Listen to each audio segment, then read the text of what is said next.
തിരുവനന്തപുരത്തേക്ക്. സ്വന്തന, അവിടെ എന്തൊക്കെ നടക്കുന്നു, ഒപ്പം തന്നെ എത്രത്തോളം ചടങ്ങുകൾ എവിടെ എത്തി പുരോഗമിക്കുന്നു? ഈ കുരിശിന്റെ വഴിയിലേക്കുള്ള ചടങ്ങുകളൊക്കെ തുടങ്ങിയോ? നമ്മളിപ്പോൾ ഈ ദൃശ്യങ്ങളിൽ കാണുന്നത് പോലെ തന്നെ പാളയപ്പള്ളിയിൽ നിന്നും സംയുക്ത കുരിശിന്റെ വഴിയുടെ ചടങ്ങുകളൊക്കെ തന്നെയും ആരംഭിച്ചിരിക്കുകയാണ്.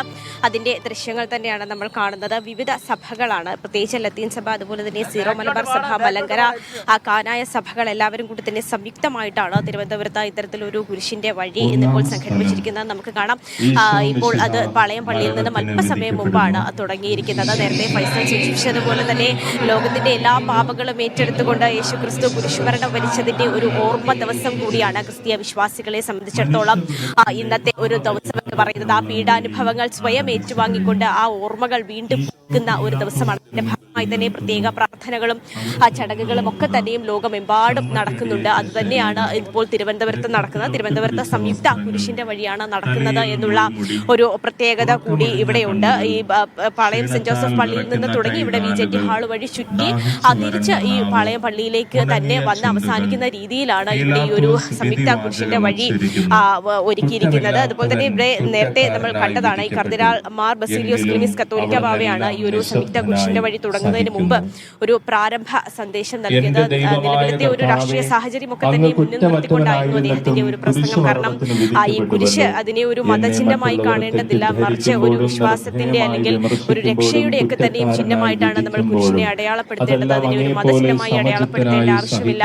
അതിനെ തിരസ്കരിക്കണമെന്ന് കരുതപ്പെടുന്ന ഒരു ഇടത്ത് അല്ലെങ്കിൽ ഒരു സമൂഹത്തിലാണ് നമ്മളിപ്പോൾ നിൽക്കുന്നത്. പക്ഷെ അതിനെ ഒരു രക്ഷയുടെ ചിഹ്നമായി നമുക്ക് ചേർത്ത് പിടിക്കാം എന്നൊക്കെ പറഞ്ഞുകൊണ്ടായിരുന്നു അദ്ദേഹം ഒരു പ്രാരംഭ സന്ദേശം നൽകിയത്. ഇനിയിപ്പോൾ ഈ ഒരു സംയുക്ത കുരിശിന്റെ വഴിക്ക് ശേഷം ലത്തീൻ ദ്രുപതയുടെ ആർച്ച് ബിഷപ്പായ തോമസ് ടെന്നറ്റ് ഒരു സമാപന സന്ദേശം കൂടി നൽകുന്നുണ്ട്. അങ്ങനെയായിരിക്കും ഇന്നത്തെ ഈ ഒരു സംയുക്ത കുരിശിന്റെ വഴിയുടെ ചടങ്ങുകളൊക്കെ തന്നെയും പൂർത്തിയാകുക. നിരവധി ആളുകളാണ് പ്രാർത്ഥനാ മുഖരിതമായി ഈ പാളയം പള്ളിക്ക് മുന്നിൽ സംയുക്ത കുരിശിന്റെ വഴിയുടെ ഭാഗമാകാൻ വേണ്ടി ഇവിടെ എത്തിയിരിക്കുന്നത് എന്നുള്ളതും നമുക്ക് ദൃശ്യങ്ങളിൽ നിന്ന് വ്യക്തമാണ്. ജൽസി, പിന്നെ മറ്റ് ജില്ലകളിലും മറ്റ് പള്ളികളിലും ഒക്കെ തന്നെയും ഇതുമായി ബന്ധപ്പെട്ട, പ്രത്യേകിച്ച് ഈ ഒരു ദുഃഖവെള്ളിയുടെ ചടങ്ങുമായി ബന്ധപ്പെട്ട കർമ്മങ്ങളും പ്രത്യേക പ്രാർത്ഥനകളും ശുശ്രൂഷകളും ഒക്കെ തന്നെയും നടക്കുന്നുണ്ട്. ദുഃഖവെള്ളിയുമായി ബന്ധപ്പെട്ടുള്ള പ്രത്യേക ചടങ്ങുകൾ, പ്രത്യേകിച്ച് ഈ ഒരു പ്രത്യേക പ്രാർത്ഥനയും കുർബാനയും ഒക്കെ തന്നെയും വൈകുന്നേരമാണ് പള്ളിയിൽ നടക്കുന്നത്. ഇന്നലെയും ഇപ്പോൾ പെസഹ വ്യാഴാഴ്ചയായിരുന്നു. അതുമായി ബന്ധപ്പെട്ടുള്ള ചടങ്ങുകളും പ്രാർത്ഥനകളും ഒക്കെ തന്നെയും പള്ളിയിൽ ഇന്നലെ ഏറെ വൈകിയാണ് അവസാനിച്ചത്. ക്രിസ്തുമത വിശ്വാസികളെ സംബന്ധിച്ചിടത്തോളം നമുക്കറിയാം, ഈ ഒരു മുഴുവൻ വാരം എന്ന് പറയുന്നത് അവരെ സംബന്ധിച്ചിടത്തോളം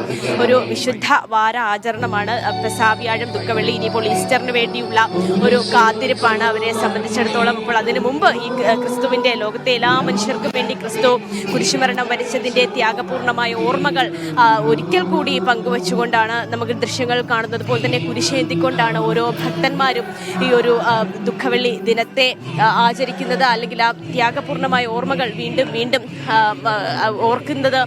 അതിന്റെ ദൃശ്യങ്ങൾ തന്നെയാണ് നമ്മളിപ്പോൾ കണ്ടുകൊണ്ടിരിക്കുന്നത്. തോമസ് ടെന്നറ്റോയും അതുപോലെ തന്നെ ഈ ക്ലീമിസ് കത്തോലിക്ക ബാവയും ഒക്കെ തന്നെയും ഈ ഒരു സംയുക്ത കുരിശിന്റെ വഴിയുടെ ഭാഗമാകുവാൻ വേണ്ടി എത്തിയിട്ടുണ്ട്. ആ ദൃശ്യങ്ങൾ തന്നെയാണ് നമ്മൾ കണ്ടുകൊണ്ടിരിക്കുന്നത്. ഇപ്പോൾ ഇവിടെ നിന്ന്, ഈ പാളയം പള്ളിയിൽ നിന്നും ഈ സംയുക്ത കുരിശിന്റെ വഴി യാത്ര ഇവിടെ ആരംഭിച്ചിരിക്കുകയാണ്. എല്ലാ ഭക്തരും അതിൽ പങ്കുചേരാൻ വേണ്ടി പ്രാർത്ഥനാ മുഖരിതമായി തലസ്ഥാനത്തെ വഴിയോരങ്ങളിൽ, രാജവീതികളിൽ നിൽക്കുന്ന ഒരു കാഴ്ച തന്നെയാണ് നമ്മൾ കാണുന്നത്. ഇത് കഴിഞ്ഞ് ഈ പരിസരത്ത് കൂടി ചുറ്റി തിരിച്ച് ഈ പള്ളിയിലേക്ക് തന്നെ വന്ന് അവസാനിക്കുന്ന രീതിയിലാണ് ഇപ്പോൾ ഈ ഒരു സംയുക്ത കുരിശിന്റെ വഴി ഒരുക്കിയിരിക്കുന്നത്. അതിൻ്റെ ഭാഗമായിക്കൊണ്ട് ഭക്തരും എല്ലാവരും സന്യാസ ശ്രേഷ്ഠന്മാരും ഒക്കെ തന്നെയും ഇവിടെ ഒത്ത് ചേർന്നിട്ടുണ്ട്. ഇനി പ്രത്യേക പ്രാർത്ഥനകളും ഇതൊക്കെ തന്നെയും ഇതിൻ്റെ ഭാഗമായി രാവിലെയും അതിനുശേഷം വൈകുന്നേരവും പ്രത്യേക പ്രാർത്ഥനകൾ ഒക്കെ തന്നെ ഉണ്ടാകും. ഇനിയിപ്പോൾ ഈസ്റ്ററിന് വേണ്ടിയുള്ള ഒരു കാത്തിരിപ്പാണ്. നേരത്തെ ഫൈസൽ സൂചിപ്പിച്ചതുപോലെ തന്നെ 50 നോമ്പിൽ കൂടെ കടന്നു പോവുകയാണ് ക്രിസ്തീയ വിശ്വാസികളൊക്കെ തന്നെയും. അവരുടെ ഏറ്റവും പ്രിയപ്പെട്ട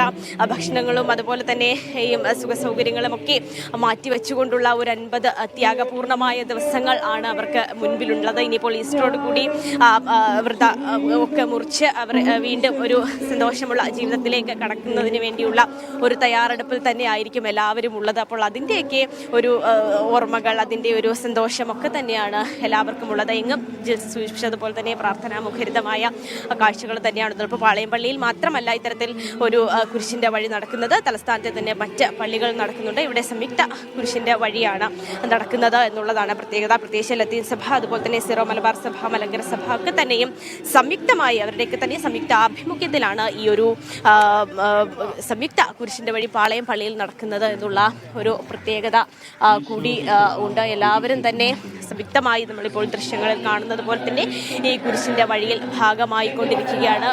ലോകത്തെ എല്ലാ മനുഷ്യർക്കും വേണ്ടി യേശു ക്രിസ്തു കുരിശുമരണം വരച്ചതിൻ്റെ ഓർമ്മ, അതിൻ്റെ ത്യാഗപൂർണമായ ഓർമ്മകൾ ഒരു വട്ടം കൂടി ഓർത്തുകൊണ്ട് അതിനെ സ്മരിച്ചുകൊണ്ട് ഉള്ള ഒരു യാത്ര തന്നെയാണ്. ഭക്തിസാന്ദ്രമായ ഒരു യാത്ര തന്നെയാണ് ജെസി. പ്രാർത്ഥന മുഖരിതമായ ഒരു യാത്ര തന്നെയാണ് നമുക്ക് തലസ്ഥാനത്ത് ഭക്തിസാന്ദ്രമായ പ്രാർത്ഥനാ മുഖരിതമായ ഒരു യാത്ര. അതെല്ലാ പള്ളികളിൽ നിന്നും കുരിശിന്റെ വഴി എന്ന് പറഞ്ഞുകൊണ്ട് യേശുവിന്റെ പീഠാനുഭവം ഓർമ്മിച്ചുകൊണ്ട് വിശ്വാസികൾ നടത്തുന്ന യാത്രയാണ്. ചടങ്ങുകൾ പുരോഗമിക്കുകയാണ്.